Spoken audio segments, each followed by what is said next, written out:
Hey folks, this is Riker, and after a few weeks of travel, we can now get back to our weekly scheduled news videos in which we cover the happenings of the week. This week we'll cover how the reveal of a Half-Life VR game is making a splash in the gaming industry. We'll get caught up on a Diablo 4 developer update, we'll go over a roundup of action RPG news, and more. As always, discussion timestamps can be found in the video description below. But right before we skip ahead, just a quick reminder to ring that sub notification bell to be alerted to new Saturday episodes and stay up to date with gaming news highlights. Now before we move on, just a quick word from this video's sponsor, whom we've spoken about before.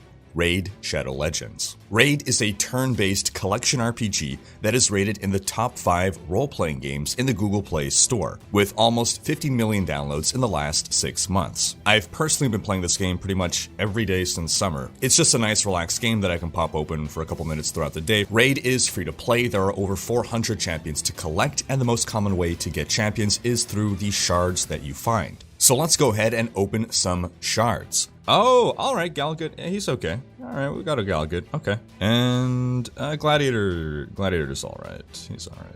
Yes, a Seeker. Okay, this is one of my best champions. Okay, I'm so happy with this. I use this guy for everything. He's amazing in PvP in the arena. So if you want to try out Raid Shadow Legends for free, I encourage you to go into the video description below. Click on the special link, you'll get a bunch of in-game stuff, 100,000 silver, 2 clan boss keys, 10 mystery shards, that's what you use to open heroes, and a free awesome champion, the Executioner. And this package will only be available for the next 30 days. Diving into the news now, the big reveal from last week was Valve and Half-Life Alyx, an all-new Half-Life game made solely for VR, set to release March 2020. This VR exclusive game will take place between the events of Half-Life 1 and Half-Life 2, and while it's not quite Half-Life 3, it's still having a ginormous effect on the industry. Valve founder Gabe Newell stated, quote, "Everyone at Valve is excited to be returning to the world of Half-Life. VR has energized us." And in an interview with The Verge, Valve's David Spearer confirmed that this will be a full return to the Half-Life series, and that Valve would love to keep pushing forward with more Half-Life titles, pending the reception of Half-Life Alyx. More information on Half-Life Alyx is expected to be revealed on December 12th at the Game Awards, but the reception from fans and gamers has already been tremendous. The Valve Index, Valve's high-end VR kit, sold out shortly after the reveal. The YouTube trailer for Alyx has over 8 million views. VR has been growing in the gaming industry for a number of years now, but this is possibly the highest visibility VR project to ever be revealed. Now, while VR has been around for a number of years and has been steadily improving over time, I've always believed that VR was not yet ready to go mainstream. I've always seen it as a relatively small niche within the greater gaming landscape. And while I do believe it's the future of gaming, I don't believe it's the near future. But I believe Half-Life Alyx is going to get more gamers and more people aware of VR than ever, and truly sell people on the capacity to have quality VR games. Recently, head of Microsoft Flight Simulator, Jörg Newman, stated that VR is a very high priority for his team. Now, while I do believe VR will be taken more seriously and will become more popular, I think there's a huge stopgap to becoming mainstream, and that's the pricing point. Valve's Index sits at $1,000. An Oculus Rift can run you $400. And that's on top of the gaming system that you need to put together to run VR games, which is not cheap by itself. What we're looking at here are enthusiast prices, not everyday consumer prices. With a console costing you from $200 to $500, a VR kit is a huge step up in price. And that's not even factoring in the consideration that some of the most advanced VR kits require you to devote a good amount of floor space to standing around and being in this VR world, which is going to be, again, something else that not everyone has the room for. But I'm certainly glad that Valve is going to take a huge step forward in bringing VR to the mainstream. And in related Valve news, the Steam controller is being discontinued and liquidated for $5 plus shipping. If you're from Canada like me, we're out of luck, we can't buy them, but if you're from the US, go ahead, grab one while you still can. And I wouldn't suspect if the reason for this discontinuation is because last year, Valve published a patent for what appeared to be an upgrade of the Steam controller. Onto some Cyberpunk 2077 news. Redditor Shavod got to attend a Q&A with the developers, and in a Reddit post he shared a number of things that he learned. One major takeaway is that Cyberpunk's main storyline and major side quests will be shorter than The Witcher 3. However, there will be much greater replayability. The phrasing also suggests that it's possible that Cyberpunk, if you include all of the side quests, will be longer than The Witcher 3 plus all of its side quests. There was also a big controversy surrounding Cyberpunk 2077 and microtransactions that can be traced back to some he said, she said, and mistranslations. Basically, a Polish article came out covering the latest CD Projekt Red financial conference call, and this article claimed that it was stated in the call that the game would have micropayments. This was interpreted as microtransactions by the community, and so pitchforks were gathered. However, if you look at the actual transcript of the conference call, this is what we see Adam Kaczynski actually saying, quote, "When it comes to monetizing the Cyberpunk multiplayer, we now think it is far too early to reveal any details. The project is at an early stage of development, and we are constantly experimenting. After all, this is our first multiplayer game. We are exploring various possibilities, and so far, it is not the time for precise determination of direction, although it can be safely said that we will not compromise on our policy contracts with players. Monetization will be intelligent, and we will ensure that, how always, we deliver valuable products in exchange for payment received." Now, there's a little bit of Google Translate silliness going on there, but the word is monetization, not microtransactions. Monetization can be microtransactions, but it could also be DLC or expansion packs or paid subscriptions, etc. The devs had previously said that they would not do MTX, and what I'm understanding from this is that they're saying that they are going to monetize in a way that does not compromise on their values or upset players. In fairness, he's not explicitly stating that there will be no microtransactions, but it seems silly to get upset at them for something they haven't announced. Onto some Path of Exile news. The devs have put out a developer manifesto on integrating Blight into core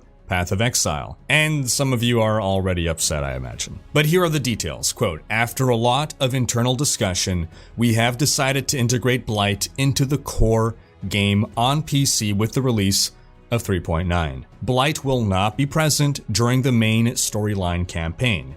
Once you reach maps, Blight encounters will spawn in 10% of map areas you enter. For full details, check the link in the video description below. Onto some Grim Dawn news. The devs have launched the largest free content update for Grim Dawn ever. If you want to know more about Grim Dawn, check out my video covering the game over here. It is currently on sale on Steam. 75% off the base game and other percentages off other expansions and content. The offer ends December 3rd. Similarly on Humble Bundle, also 75% off and further discounts on subproducts. I'll link as well in the video description an excellent post on Reddit for new players by Slasher Movies, as well as a robust beginner's guide by Closer Division. Onto some quick Lost Ark news. The game has not yet come to any English regions, but it has been in Russia for a short time now. This has revitalized some of the interest in this game. However, some users are becoming concerned about pay-to-win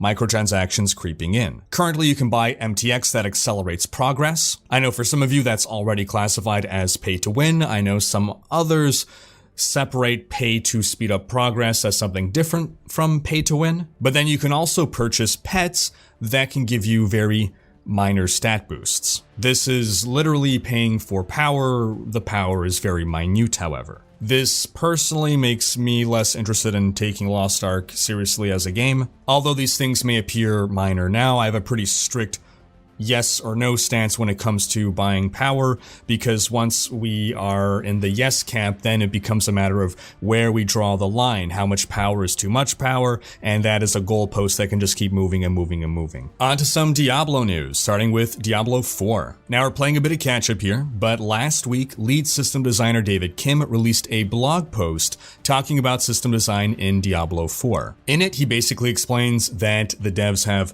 heard a lot of the community feedback, and they're already working to make certain aspects of the game more deep, and he also clarified certain things and expanded on certain other design philosophies. Some choice quotes. we're actively discussing ways to add more depth and complexity to base items, including rares.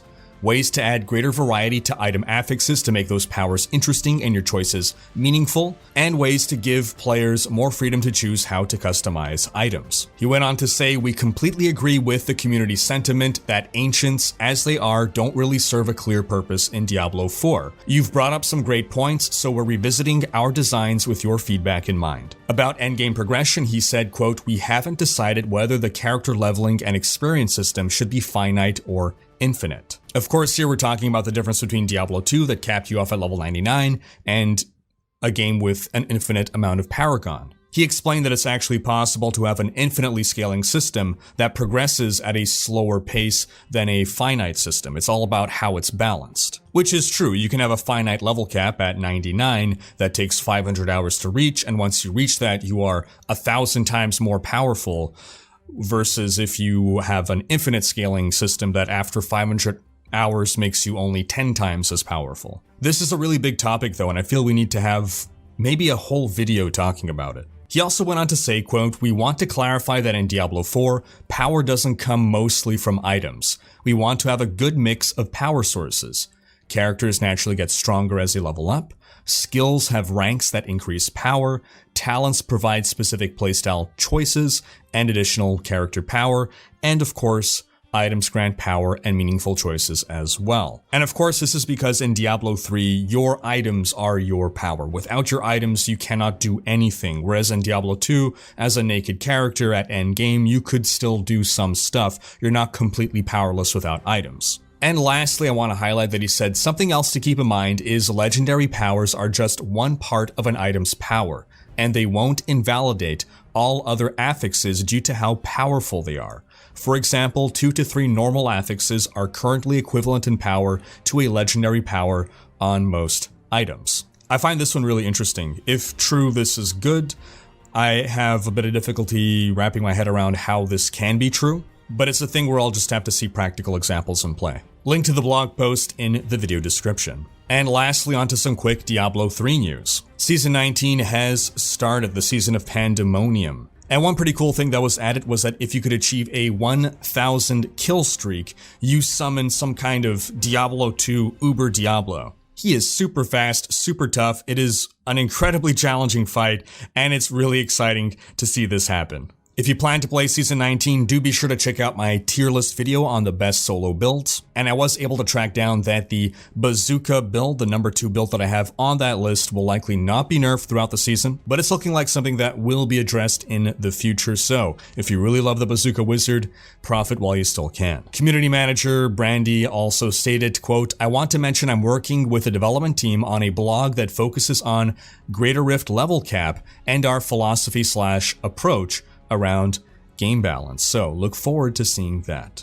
And now, as a late night addition to our news coverage as the missus is sleeping, Diablo 3 game designer Matthew Cedarquist has posted some fantastic news on the forums. In reply to a thread asking whether or not TurboHUD is bannable, he stated, quote, TurboHUD has some cool features, but on the other hand has some features that give players more of an advantage. In the past, TurboHUD fell by the wayside and didn't catch the attention of anti-cheat programs. We'll have more to say on this in the very near future, but to answer your question, TurboHUD is seen as a program that should not be used in the game in its current state. As for bots, their time is coming. Now, I love this post for so many reasons. Matthew's been very active in the forums lately. He's been doing a great job. I like that they're specifically calling out TurboHUD. I would have expected a blanket statement about third-party programs, and I absolutely love that threat towards bots. And that's going to wrap up this video, but do be sure to have checked out our video on Path of Exile 2 versus Diablo 4. I played both demos. How do they compare? Thanks for watching. Special thanks to my Twitch, Patreon, and YouTube supporters for making these videos possible. If you like what you see on this channel and want to support the creation of more content, you can consider pledging on YouTube or Patreon and unlocking behind-the-scenes content, monthly virtual hangouts, and more. If you enjoyed this video, please share it, check out these other videos, and subscribe to join Riker's Raiders for more gaming content.